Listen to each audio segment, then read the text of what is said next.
Welcome to the Deep Dive. Today, we're tackling something I think pretty much everyone struggles with at some point, making habits stick. We're calling this one the relief of finally making your habits stick. Hmm. Because let's be honest, who hasn't had that moment? New Year's, maybe just a random Monday, you decide this is it. Total overhaul, crazy diet, hour-long workouts every day. Right. Becoming a 5 a.m. person overnight. Exactly. Yeah. And then maybe a week, maybe two, it all just falls apart. And you feel awful, like you just don't have the willpower. Well, that go big or go home approach, that's usually why it fails. You're basically fighting your own brain's wiring. What we know from, well, loads of behavioral science is that the real lasting change, it doesn't come from those giant leaps. It's the small stuff. It's the small, consistent things, the ones that add up over time. So our mission today is pretty straightforward. We want to walk you through what we're calling the microhabit implementation system. Think of it as a practical guide, a framework to build wellness habits that actually last. And crucially, ones that don't rely on you feeling motivated or having superhuman willpower every single day. That sounds like the dream. Yeah. But okay, let's manage expectations. How long are we talking here?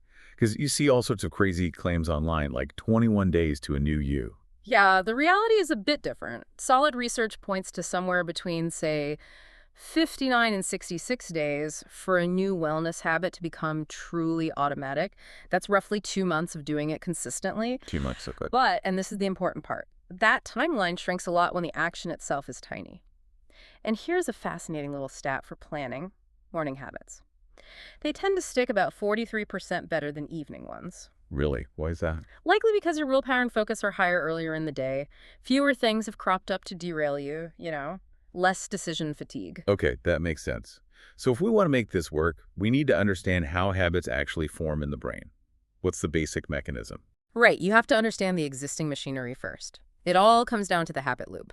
It's like this neurological feedback system for anything we do on autopilot.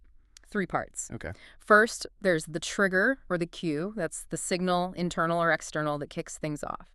Second, the action or the routine. That's the habit itself.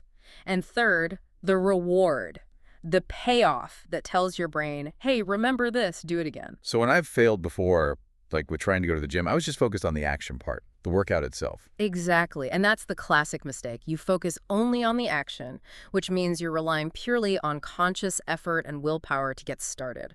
You haven't really defined a clear trigger, and maybe even more importantly, you haven't engineered an immediate reward. Reward meaning feeling good afterwards. Yeah. Or losing weight eventually. Well, yes, but the key is immediate, not just the long-term outcome like weight loss. It needs to be something your brain registers right away. A little dopamine hit. It could be the feeling of accomplishment, maybe just the stress relief from a few deep breaths. Without that quick psychological win, the brain just doesn't flag the behavior as worth automating. And that's where the friction comes in. If the action feels huge, like that hour-long workout, it takes way too much willpower, which just runs out. Precisely. Willpower is finite. So how do we get around that? We use the 2-minute rule. This is kind of foundational. Any new habit you're trying to build should take less than 2 minutes to do. Less than 2 minutes. Okay, but doesn't that feel a bit pointless? Like doing one push-up, how does that help me get fit? But it's not about the push-up itself, not at first. It's about making the starting of the behavior as easy as humanly possible. It's about establishing the loop. These are what you might call gateway habits. Gateway habits. Oh. The goal in those first few weeks isn't performance, it's just showing up. Consistency.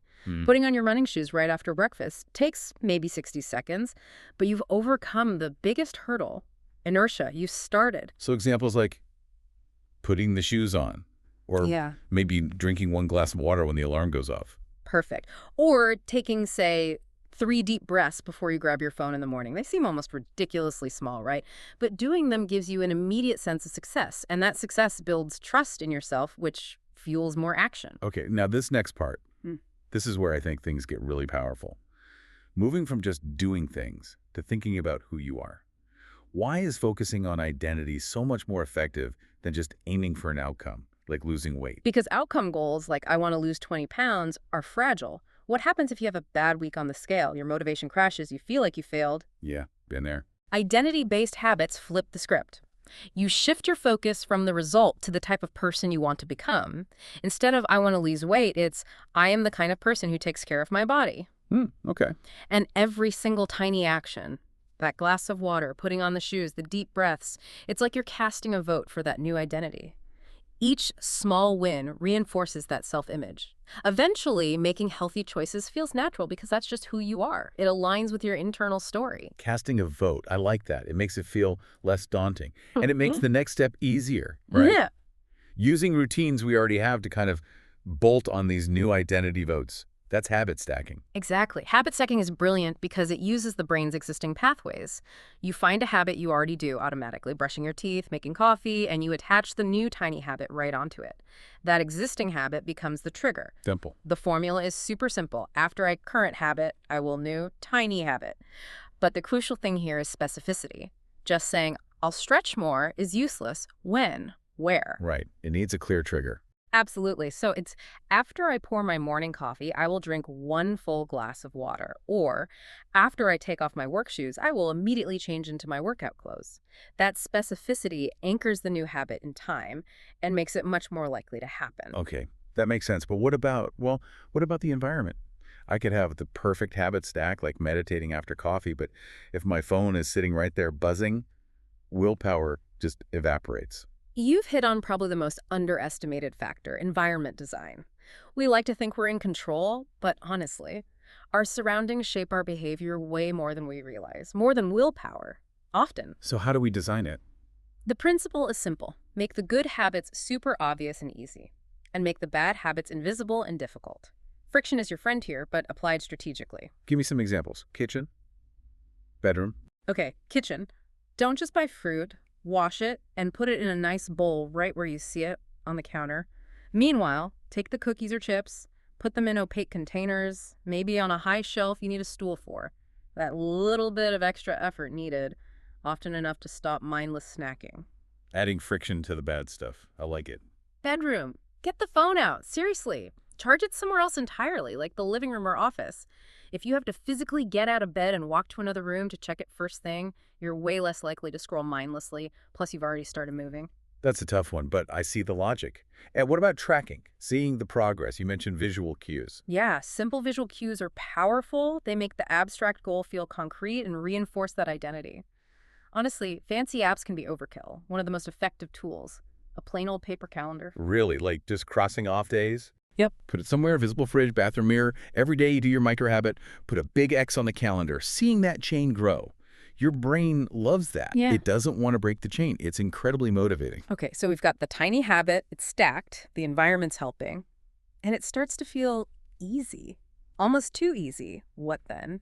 How do we level up? And also, what happens when life just goes sideways? Travel, illness, crazy work week. Right. 2 crucial points. First, scaling up. This is progressive habit building. The absolute key is only scale up when the current level feels genuinely easy, automatic, maybe even a little boring. Never push it just because you feel a surge of motivation one day. So slow and steady. Very steady. Huh? A good rule of thumb, increase the duration or complexity by maybe 25% to 50% max at each step. Yeah. So if your habit was putting on running shoes for, say, 2 weeks solid, maybe the next step is put on shoes plus walk for 5 minutes. Always tie the increase back to that original trigger.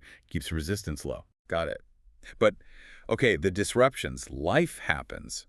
How do we stop one missed day turning into, well, giving up entirely, that all-or-nothing trap? This is where you need minimal viable habits, or MVHs. Before disaster strikes, you need to define the absolute rock-bottom, stripped-down version of your key habits. The version you can do even on your worst day. So like an emergency version. Exactly. The MVH isn't about making progress. It's about not breaking the chain completely. It keeps the neural pathway active, and importantly, it protects your identity as someone who does this thing. Examples? Okay, if your normal habit is a 30-minute workout, your MVH might literally be doing 10 squats or 1 minute of stretching. If your habit is prepping healthy lunches, the MVH could be just adding 1 piece of fruit to whatever you end up eating. It's about casting that minimum vote. Okay, the minimum vote. I like that. And what if we do miss a day? Because it's going to happen. It will, and that's okay. The critical rule here is the never miss twice rule, missing 1 day. Statistically, it has almost no impact on your long-term success. The real danger zone is missing 2 days in a row. That's when the habit starts to unravel. So if you miss Monday, Your only goal on Tuesday is to get back on track, period. Do the MVH if you have to, make it ridiculously easy, but just do something. Don't let it become two misses. And this is important, when you do miss, practice reflection instead of guilt. How does that work? Guilt just makes you feel bad and want to hide. Reflection gives you data. Ask yourself neutrally, okay, what actually happened? What circumstances led to the miss? Was the habit maybe still a bit too big? Do I need an even smaller MVH? Use the slip up to learn and adjust the system, not beat yourself up. Okay, adjust the system, don't blame yourself. Got it. So we built a system, we know how to handle bumps. How do we track success in a way that actually feels good? Because staring at the scale every day can be brutal. Yeah, that's a motivation killer. You need to shift your focus heavily towards process metrics over outcome metrics. Spend like 80% of your tracking energy on what you did. Right. Meaning track things like, how many days this week did I complete my habit? How many minutes did I move? Did I drink my water before coffee today? Focus on the actions you control, the outcomes, weight, speed, whatever. Track those much less often, maybe once a week or even monthly. It's the consistency of the process that drives results. And that consistency, even with these tiny habits, really adds up over the long haul, doesn't it? The compound effect. Oh, it's staggering. People massively underestimate it. The math is simple but powerful.